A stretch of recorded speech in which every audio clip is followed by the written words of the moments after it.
The Heart Sutra is a very important sutra in Buddhism.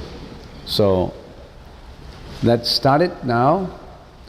We start by, first of all, we read the sutra first. It's a very short sutra, but it contains a lot of the Buddhist teaching, or the Buddhist philosophy in it, the philosophy of emptiness, voidness. So let us put our palms together and let's chant from the very beginning together.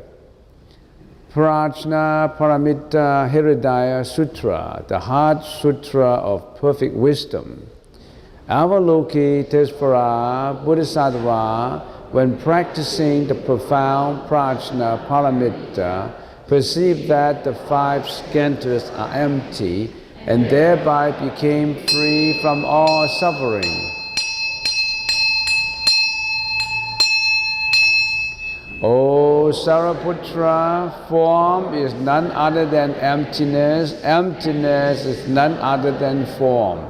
Form is emptiness. Emptiness is form. The same is true with perception, conception, volition, and consciousness.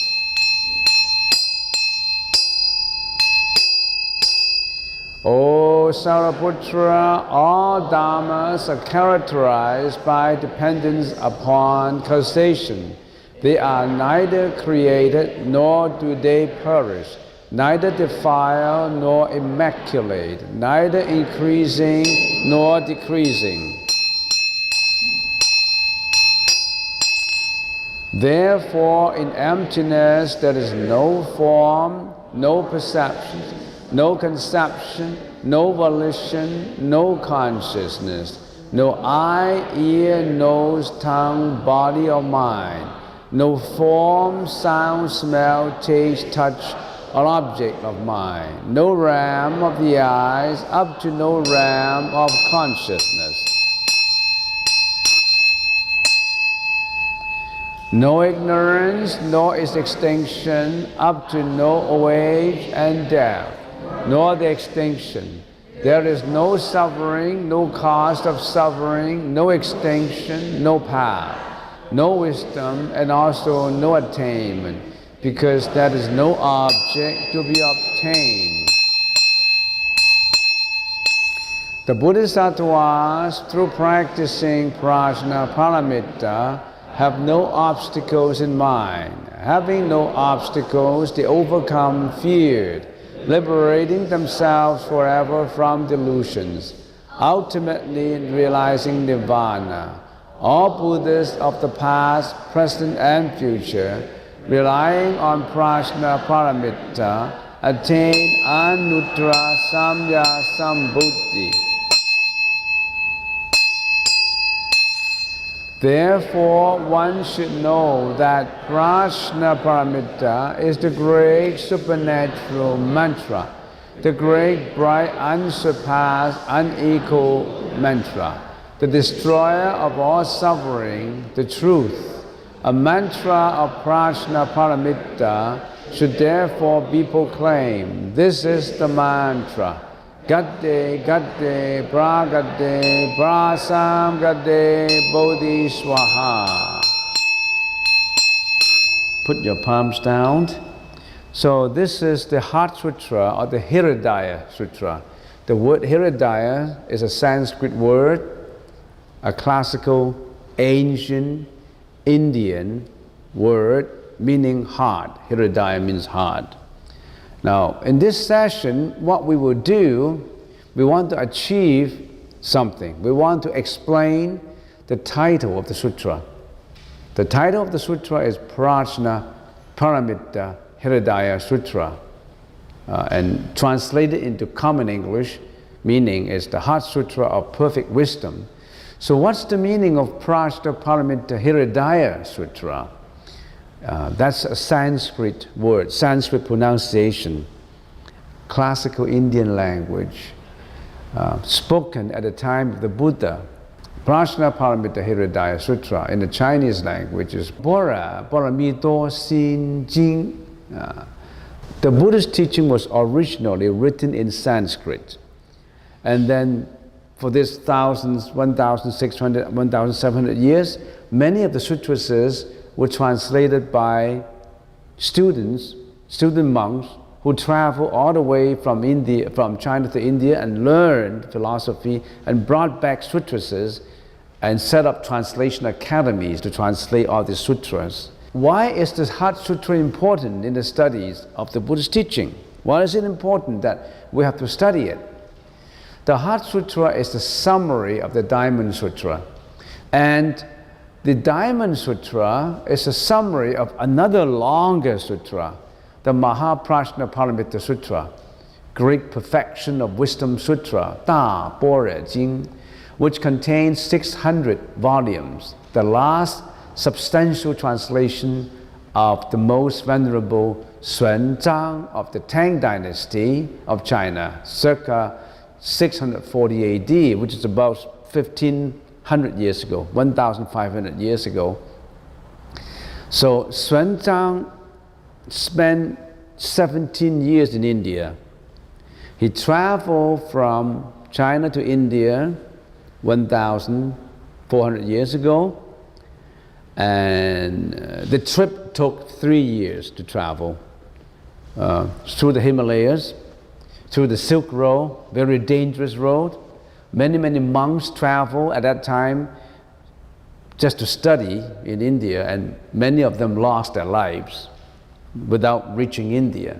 Only a few make it to India.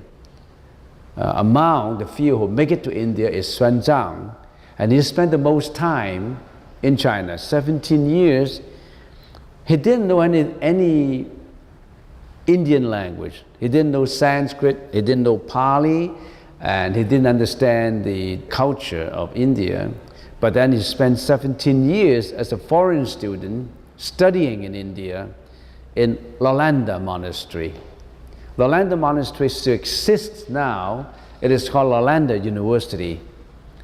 So Xuan Zang was among many of the monks who traveled to India to learn the Buddhist teaching 1,400 years ago and brought back many sutras, because Xuan Zang, after 17 years, became the teacher of the nation, a very studious student who studied for 17 years and later became the country's national teacher.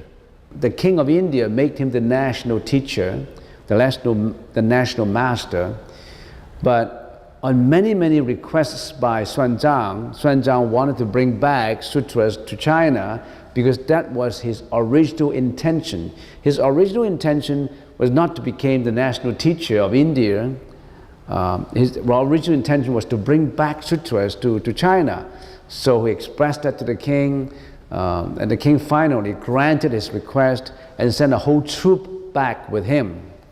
When he first traveled to India, he traveled alone, all by himself. He almost lost his life.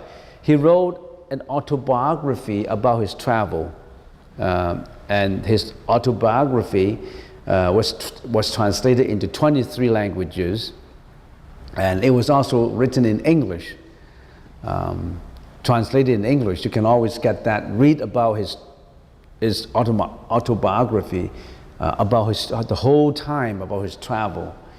Now, he brought back a lot of sutras, and one of the many sutras he translated is the Heart Sutra. The Heart Sutra is a summary of the Diamond Sutra, and the Diamond Sutra is a summary of 600 volumes of Prajna Paramita Sutra. He spent 5 years to translate the 600 volumes. So that you study the Heart Sutra, that's like a summary among a summary of Prajna Paramita Sutra. So what's the meaning of Prajna Paramita? Prajna, as I said, is a Sanskrit word. Pra means supreme and unique. Jna is consciousness or understanding. So Prajna means supreme and unique understanding, supreme and unique consciousness.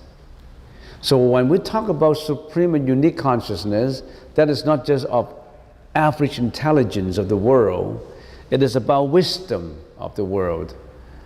Paramita means perfection. Parama also means the other shore. So the person who has arrived on that shore, the other shore, if he follow and study and practice Prajna, he would depart from this shore of confusion, this shore of suffering, crossing the ocean and get into that perfect shore, the other shore of enlightenment, the other shore of nirvana, which is free from suffering, free from mental defilements. So this title is very comprehensive. It tells you to follow the Buddha's teaching and you will go into that shore of enlightenment. It doesn't imply anything about faith. You believe in me and you will be blessed. You will have all the blessings. No, you have to study it. You have to understand Prajna. What is Prajna? We'll research into it. Prajna about yourself, about me, about everything, about the whole universe, the wisdom of the universe. You have to attain acquired wisdom in order to arrive at that shore. It's not just by blind faith or by one-sided blessings. You have to depend on yourself. You have to cultivate it yourself, not just by dependence on Buddha to bless you.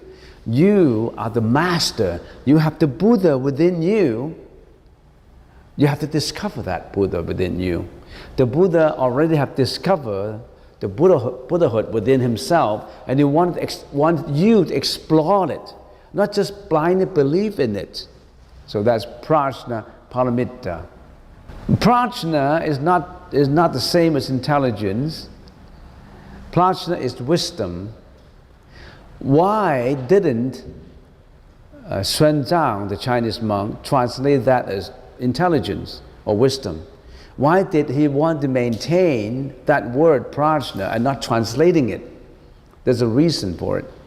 Because he can translate it as the perfection of wisdom sutra, but he didn't want to. Because prajna is different from temporal wisdom or temporal worldly intelligence. Prajna is a kind of wisdom that embraces not only worldly wisdom, but it also embraces wisdom beyond this world, beyond wisdom. Because worldly wisdom is not enough. By using worldly wisdom, you may not be able to attain nirvana, enlightenment. Look, there are many people with high wisdom, with high intelligence, very intelligent scientists created many things. One of the many things is atomic bombs, hydrogen bombs. The intention, what is the intention? The intention is to occupy another country, to destroy another country, or to be the master of a scientific technique. So it does not contain an altruistic motive. The perfection of wisdom, which attained in this world and not beyond, just of this world, could be contained in egoistic motive. You could misuse your wisdom. You misuse your wisdom, then to destroy the world. But the prajna wisdom is different. It is an altruistic wisdom, which includes not only of the world, it's beyond the world. It's a wisdom of compassion. It's not wisdom based on a motive of personal pursuit. It's a wisdom of the Bodhisattva, of the Buddha, which is embracing not only of this world, it's beyond the world. So that's the reason why Venerable Xuanzang, when he translated it, he preserved the meaning, prajna, not using wisdom, because wisdom is too limited. Wisdom is not enough. It's more than wisdom. So you are learning something that is beyond wisdom. It includes wisdom, but it's beyond wisdom. Let's explore more into it. We explain Prajna paramita. Now we explain the word hridaya, which is heart. In the ancient days, heart does not mean the physical heart, the flesh and blood heart. It means the mind, not just the heart. So the heart Hridaya has many, many meanings, has many, many perspectives. And we can group all these meanings into 4. The first one is the physical heart. The heart means the physical heart. The second is the sense center consciousness. The third is the ego consciousness heart. The fourth is the store consciousness heart. Here, the sutra does not mean the physical heart. It's easy to understand the physical heart. It's an organ. It's a bodily organ, the central unit of the circulation of the blood. That's not what it means in here. It's easy to understand that if it is just the bodily heart. The second includes more than that. It includes the sense center consciousness. Do you realize that you in your body, in your mind, it contains 6 senses? Your eye, your ear, your nose, your tongue, your body. Your eyes, what did your eyes do? Your sensual organ, your eyes see. Without your eyes, you cannot see. So your consciousness depends on eyes seeing things. When the Buddhist teaching analyze something, it analyzes it in detail, not just the heart, the mind, no. It goes into minute detail. So first of all, you have to understand what are your senses. Why? Because your senses interact with the outside world. Your senses are important to you. Your senses open the doors of your body to the outside world and open the outside world into your heart. But then your senses also are the culprits of suffering, are the culprits of all your actions, all your speeches. The senses help you, but it also ruins you if you misuse your senses. So that's the reason why the Buddha put particular attention to the study of the senses. Eyes, your senses, and then what's the next? Your ears. Don't belittle all these senses. They make you to become a saint. They push you down to hell. Depends on how you use them. Have you been misusing them? Some people say, no, I haven't been misusing them. They are under my control. My eyes are under my control. My nose, my ears, they're all under my control. If your eyes are under your control, how can you make the mistakes of seeing? What are you seeing? You're seeing things that you shouldn't be seeing. It's not just a matter of seeing those. When you see those things, you're attached, you're addicted to it. Because seeing itself is just a simple, crude consciousness which is manipulated and articulated by the manager behind it. That's just the front end sales. Your ears, your eyes, your nose, those are just the front end salesmen. There is a manager behind it. They control it, they manipulate it, they articulate it, they get you into trouble. If you understand your senses, if you understand your 6th sense, the mano vijnana, you are on your way to be successful in everything you're doing. Because you are able to control your senses. You are able to control your mind. What happens if you are able to control your mind? Let's drop the religious perspective of it. Just understand from the surface. Just understand from the perspective of positive thinking. What do you know if you can put your mind under control of all your senses? What would you do? You're on your way to success. You will be successful in whatever you're doing. But unfortunately, even if you have the wrong motive, you will still be successful if you have concentration. If the 6th mano vijnana is under your control, actually it does not matter whether you are having the right motive or the wrong motive, it steers you to the way to accomplish what you want to accomplish. That's the reason why Hitler was able to kill 6 million Jews, because he set his mind to do that. The wrong motive. He's determined to do it. Not just him, all his followers. But that's set on the wrong motive. So you are the master of yourself, given you have the right motive. Of course, the right motive is absolutely important. If you have the wrong motive, you're still successful, but you're successful in paving your way to hell. You're successful in hurting other people if you have the wrong motive. Whereas if you have the right motive, you are successful in whatever you're doing. Review the autobiography of all those saints. They were successful in setting their mind to do things that they want to do. That's what the Buddha told us. Set your mind to be free from suffering.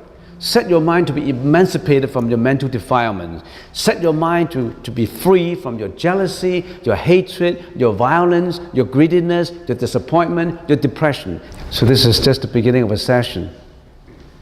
This is about your mind, about you yourself. You pave your way to whatever you are doing, whatever you're going. You set your determination on your own destiny. Some people steer it the right way, and some people zigzag a lot of diverted ways. And the Buddha told us not just to believe in what the Buddha is teaching, listen to what the Buddha has to offer you.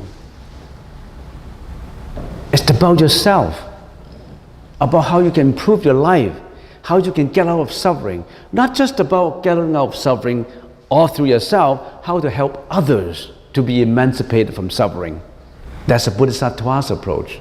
That's what the Buddha's approach is. Not just for yourself, for all the world, for everybody, for all sentient beings. That's what the Buddha set out to do.